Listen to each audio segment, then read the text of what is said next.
ಅತ್ಯುದ್ರಿಕ್ತ ಬಿಜೋಷಸುಖ ಮಹಾಜ್ಞಾನೈಕತಾನ ಪ್ರಭಾ ಸರ್ವಪ್ರಾಭವ ಶಕ್ತಿ ಭೋಗಬಲ ಸತ್ಸಾರಾತ್ಮ ದಿವ್ಯಾಕೃತಿಂ ಸೃಷ್ಟಿಸ್ಥಾನ ನಿರೋಧ ನಿತ್ಯ ನೀತಿ ಜ್ಞಾನ ಪ್ರಕಾಶಾವೃತಿ ಧ್ವಾಂತಾ ಮೋಕ್ಷ ವಿಮೋಕ್ಷತಂ ಹರಿಮಜಂ ನಿತ್ಯಂ ಸದೋಪಾಸ್ಮಹೇ.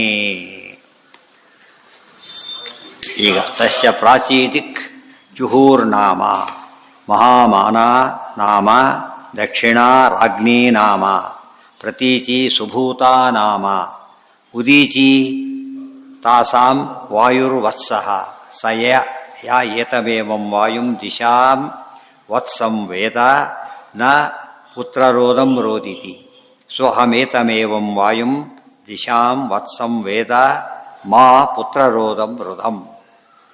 ಪ್ರಾಚೀದಿಕ್ ಸಂಸ್ಥಿತಸ್ತಸ್ಯ ಬಾಹುರ್ದಕ್ಷಿಣ ಊರ್ಧ್ವಗಃ. ಪರಮ ಬಾಹು ಅಂದರು, ದಕ್ಷಿಣ ಅಂದರು, ಊರ್ಧ್ವಗ ಅಂದರು, ಮೂರಾಯ್ತು. ಕೈ ಬಲಗೈ ಮೇಲೆ, ನಾಲ್ಕು ಕೈಯಲ್ಲಿ ಬಲಗೈ ಮೇಲೆ ಕೆಳಗಿಂದ ಎರಡಿಲ್ಲೇನು, ಕೆಳಗಿಂದು ಮೇಲಿಂದ, ಮೇಲಿಂದ ಕೆಳಗಿಂದ, ಸೊ ನಾಲ್ಕು ಕೈ ರೂಪ ಅಂತ ಅರ್ಥ ಅದಕ್ಕೆ. ಬಾಹುರ್ ದಕ್ಷಿಣ ಊರ್ಧ್ವಗಃ ಜುಹೂಹು, ಅದಕ್ಕೆ ಜುಹೂ ಅಂತ ಹೆಸರಿದೆ. ಸಾ ಹೋಮಕರ್ತೃತ್ವಾತ್ ಭುಂಕ್ತೆ ಹೇತೇನ ಕೇಶವ. ಹೋಮ ಆ ಕೈಲಿ ಮಾಡಬೇಕು, ಎಡಗೈಲಿ ಹೋಮ ಮಾಡೋ ಅಭ್ಯಾಸ ಒಂದಿಲ್ವಲ್ಲ, ಬಲಗೈಲಿ ಮಾಡಬೇಕು. ಹೋಮನೇ ಮಾಡೋ ಅಭ್ಯಾಸ ಇಲ್ಲ ಮೊದಲನೇದು, ಮಾಡಿದರೆ ಬಲಗೈಯಿಂದನೇ ಮಾಡಬೇಕು. ಅದಕ್ಕೆ ದಕ್ಷಿಣ ಬಾಹುವಿನಲ್ಲಿ ಆ ರೂಪದಲ್ಲಿ ಪರಮಾತ್ಮ ಇದ್ದಾನೆ. ಆಗ ನಮಗೆ ಗೊತ್ತಾಗತ್ತೆ ಮಾಡೋರು ಯಾಕೆ ಅದೆಲ್ಲ ಹೇಳಿದ್ದಾರೆ ಅಂದರೆ ವಿಧಿ ಇರೋದು ಹಾಗೇನೆ. ಜುಹೂಹು ಸ ಹೋಮಕರ್ತೃತ್ವಾತ್ ಭುಂಕ್ತೆ ಹಿ ಏತೇನ ಕೇಶವ. ಅದಕ್ಕೆ ಹೋಮ ಆ ಕೈಯಿಂದ ಕೊಟ್ಟಾಗ ಆ ರೂಪದಿಂದ ಸ್ವೀಕಾರವನ್ನು ಮಾಡ್ತಾನೆ. ದಕ್ಷಿಣಸ್ತು ಅಧರೋ ಬಾಹು ದಕ್ಷಿಣ ದಿಕ್ ಸ್ಥಿತೋ ವಿಭೋ. ದಕ್ಷಿಣಸ್ತು ಎರಡನೇ ಭಾಗ, ಬಲಗೈ ಕೆಳಗಿಂದ, ಬಲಗೈ ಮೇಲಿಂದ ಆಯ್ತು, ಈಗ ಬಾಯಿ ಕೆಳಗಿಂದಿದೆಯಲ್ಲ, ಅದಕ್ಕೇನಂತಾರೆ ದಕ್ಷಿಣಾದಿಕ್ ಸ್ಥಿತೋ ವಿಭೋ. ದಕ್ಷಿಣ ಬಲಗೈ ಇದೆ, ಕೆಳಗಿದೆ, ಆ ಕೈಗೆ ಸಹಮಾನೇತಿ ಸಪ್ರೋಕ್ತೋ ಮಾನಂ ವೇದಾತ್ಮಕ. ಸಹಮಾನ ಅಂತ ಅದಕ್ಕೆ ಹೆಸರಿದೆ. ಸಹಮಾನ, ಸಹಮಾನ ಅಂದ್ರೇನು ಅಂದರೆ ವೇದಾತ್ಮಕ, ವೇದ ಅಂತ ಅರ್ಥ. ವೇದ ಇಲ್ಲಿ ಎಡಗೈಯಲ್ಲಿ ವೇದಗಳು, ಬಲಗೈಯಲ್ಲಿ ಹೋಮ. ಎಡಗೈ ಬಲಗೈಯಿಂದಲೇ ಅರ್ಪಣೆ ಮಾಡಬೇಕು ಅಂತ ಅರ್ಥ ಅದಕ್ಕೆ. ವೇದ ಎಲ್ಲ ಥಿಯರಿ, ಯಜ್ಞಗಳೆಲ್ಲ ಪ್ರಾಕ್ಟಿಕಲ್, ಆದ್ದರಿಂದ ಬಲಗೈಯಲ್ಲೇ ಮಾಡಬೇಕು. ಶಂಖೋ ವೇದಾತ್ಮಕ ಇನ್ನೊಂದು ಅರ್ಥ. ಶಂಖೋ ಅದಕ್ಕೆ ಇನ್ನೊಂದು ಅರ್ಥ ಶಂಖ. ಸೊ ಅದಕ್ಕೆ ಚಕ್ರ ಅಂತ ಅರ್ಥ ಮಾಡಬೇಕಾಗ. ಇದು ಶಂಖ, ಅದು ಚಕ್ರ, ಅದಕ್ಕೆ ಆ ಹೆಸರು ಕೂಡ ಇದೆ. ಅದು ಇದಕ್ಕೆ ಇಲ್ಲೆಲ್ಲ, ಮುಂದಕ್ಕದು. ಶಂಖ ಸಹಿತೋ ದಕ್ಷಿಣಾಧರ, ಎಡಗೈಯ ಎಡದ ಕೆಳಗೈ ದಕ್ಷಿಣಾಧರ ಇದೆ ನೋಡಿ. ಶಂಖ ಸಹಿತೋ ದಕ್ಷಿಣಾಧರ, ಅಧರ ಅಂದರೆ ಕೆಳಗಿಂದ. ಎಡಗೈ ಎಡಭಾಗದಲ್ಲಿರತಕ್ಕಂಥ, ಎಡಗೆ ಕೆಳಭಾಗದಲ್ಲಿರತಕ್ಕಂಥ ಕೈಯಲ್ಲಿ, ಅದಕ್ಕೂ ಕೂಡ ಶಂಖ. ಅದು ಬಾಹುರ್ ಜುಹೋತಿ ಚಕ್ರೇಣ ಶತ್ರು ನಿತ್ಯಥವಾ ಜುಹು. ಮುಂದೆ ಹೇಳಿ ಜುಹು ಅಂತ ಅರ್ಥ ಯಾತಕ್ಕೆ ಹೇಳಿದ್ರಂದ್ರೆ ಶತ್ರುಗಳ ಸಂಹಾರವನ್ನು ಮಾಡೋದ್ರಿಂದ ಅದಕ್ಕೆ ಜುಹು ಅಂತ ಹೆಸರಿದೆ. ಎಲ್ಲಿದೆ ಬಲಗೈಯಲ್ಲಿ ಚಕ್ರ ಇದೆ, ಮೇಲೆ ಚಕ್ರ ಇದೆ, ಎಡಗೈ ಈ ಕಡೆಗೆ ಶಂಖ ಇದೆ. ಆದ್ದರಿಂದ ಇದು ವೇದಾತ್ಮಕ. ವೇದಾತ್ಮಕ ಶಂಖ ಏನು ಸಂಬಂಧ ಅಂದರೆ ಶಂಖ ಧ್ವನಿ ಮಾಡೋದು. ಧ್ವನ್ಯಾತ್ಮಕ ಶಬ್ದಗಳೆಲ್ಲ ಏನದು ಧ್ವನಿ ತಾನೇ ಹೊರಗೆ ಬರೋದು. ಆದ್ದರಿಂದ ವೇದ ಆ ಪದ ಲಿಂಕ್ ಇದೆ. ಸುಮ್ಮನೆ ಏನು ಹೇಳೋದು, ಚಕ್ರ ಅಂದ್ರೆ ಕತ್ತರಿಸುತ್ತೆ, ಅದಕ್ಕೋಸ್ಕರ ಹಾಗಿದೆ.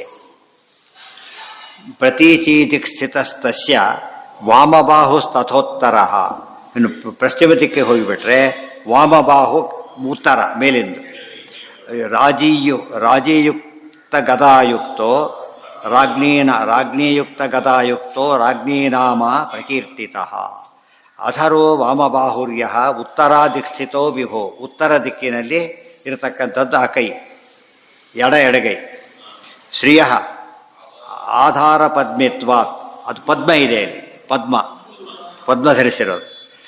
ಸುಭೂತ ನಾಮಕಃ ಸ್ಮೃತಃ, ಸುಭೂತ ನಾಮಕ ಸ್ಮೃತಃ, ಸುಭೂತ ಅಂತ ಅದಕ್ಕೆ ಹೆಸರಿದೆ.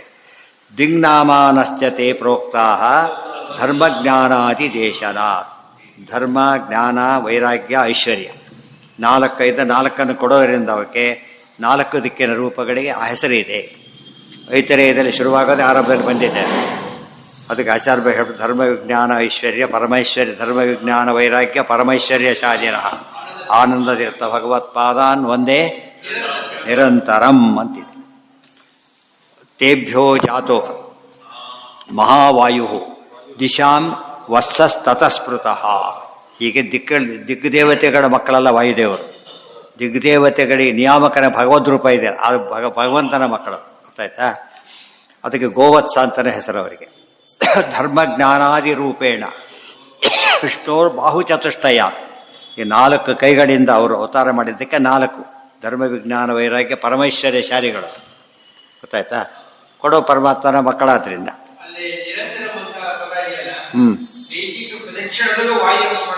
ಹೌದು, ಪ್ರತಿಷ್ಠಾನ ಮಾಡಬೇಕು ಅಂತ ಹೇಳ್ತಾರೆ ಕೂಡ.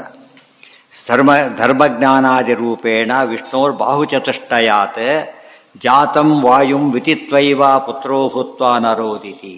ಈ ರೀತಿ ಇದ್ದಾಗ ಒಳ್ಳೆ ಸಂತತಿಯನ್ನು ಪಡಿತಾನೆ. ಅವರ ಸಂತತಿ ಅವಳೋ ಮಗ ಅಲ್ಲ, ಖುಷಿಯಿಂದ ಸಾಧನೆ ಮಾಡತಕ್ಕಂಥ ಪುತ್ರ ಹುಟ್ಟುತ್ತಾನೆ. ಮತ್ತು ಅವ್ರು ಎಂಥವ್ರು ವಾಯುದೇವರು ಹಾಗಿದ್ದಾರಾದ್ರಿಂದ ದೇವರಿಗೆ ಮಗನಾಗಿ ಭಗವತ್ ಕಾರ್ಯ ಸಾಧಕರಾಗಿದ್ದಾರೆ. ಮಗ ಜೊತೆಗೆದ್ದು ಬಿಟ್ರೆ ಏನರ್ಥ? Most dependable. ಯಾಕೆಂದ್ರೆ ಕನ್ಸರ್ನ್ ಇದೆ. ಉಳಿದವರಿಗೆ ಇವ್ರಿಗೂ ಏನೋ ನೋಡ್ತಾ ಬಿಟ್ಬಿಡೋದು, ಮೊಬೈಲ್ ನೋಡ್ತಾ ಕೈ ಬಿಟ್ಬಿಡೋದು ಬೇಕಾದ್ರೆ, ಹಾಗಿರೋದಿಲ್ಲ. ಆದ್ದರಿಂದ ಹಾಗೇನೆ ಪರಮಾತ್ಮ ಪ್ರಧಾನ ಅಂಗರಿವರು ವಾಯುದೇವರು. ಯಾಕಂದ್ರೆ 4ರಲ್ಲೂ ಸಾಧನೆ ಆಗುತ್ತೆ, 4ರಲ್ಲೂ ಇದ್ದಾರೆ.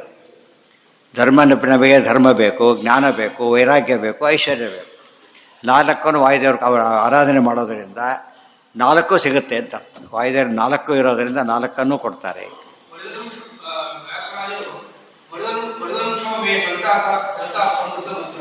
ಏನೇನೇನ ಕರುಣಾಪೂರ ಶೀತಲ. ಹಾ, ಮರುದಂಶೋ ಮೇ ಸಂತಾಪ ನಂತು ಸಂತತ ಅಲ್ಲ. ಹೌದು, ತಾಪತ್ರಯಗಳನ್ನು ಪರಿಹಾರ ಮಾಡಲಿ. ನ ಜಾಯತೆ ನ ಮ್ರಿಯತೆ ಮುಕ್ತೋ ಭೂತ್ವಾ ಸುಖೀ ಭವೇ. ಆ ಪರಮ ವಾಯುದೇವರು ಯಾರು ಅಂದರೆ ಇಂಥ ಹುಟ್ಟಿಲ್ಲ, ನಮ್ಮಂಥ ಹುಟ್ಟು ಅವರಿಗಿಲ್ಲ, ನಮ್ಮಂಥ ಸಾವು ಅವರಿಗಿಲ್ಲ. ಮುಕ್ತೋ ಭೂತ್ವಾ ಸುಖೀ ಭವೇ, ಮುಕ್ತರಾಗಿ ಸುಖವಾಗಿರ್ತಾರೆ.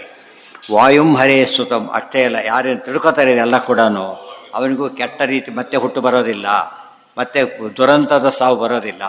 ಸಾವು ಬರುತ್ತೆ, ದುರಂತದ ಸಾವು ಬರೋದಿಲ್ಲ. ಕರುಣಾಪೂರ ಶೀತಲ, ಕರುಣೆಯಿಂದ ತುಂಬಿದಷ್ಟು ತುಂಬಿದೆ. ಕರುಣೆ ತುಂಬಿದಂಥ ತಂಪು ಹಿತ. ಶೀತಲ ಅಂದರೆ ತಂಪು. ಈಗ ತಂಪಲ್ಲ, ಈಗ ತಂಪಲ್ಲ. ದುಃಖ ಆದಾಗ ಬೇಸಿಗೆಯಲ್ಲಿ ಫ್ಯಾನ್ ಹಾಕಿದಾಗ ಬರಲ್ಲ ಅಂಥ ತಂಪು. ಅದಕ್ಕೆ ತಾಪ, ಸಂಸಾರ ತಾಪಕ್ಕೆ ಚಳಿಗಾಲ ಅಲ್ಲದು, ಬೇಸಿಗೆ ಕಾಲನೇ ತಾಪ ಇರೋದ್ರಿಂದ ಅದು ಶೀತಲ. ಕರುಣೆಯಿಂದ ತುಂಬಿ ತಂಪಾಗಿದ್ದಾರೆ.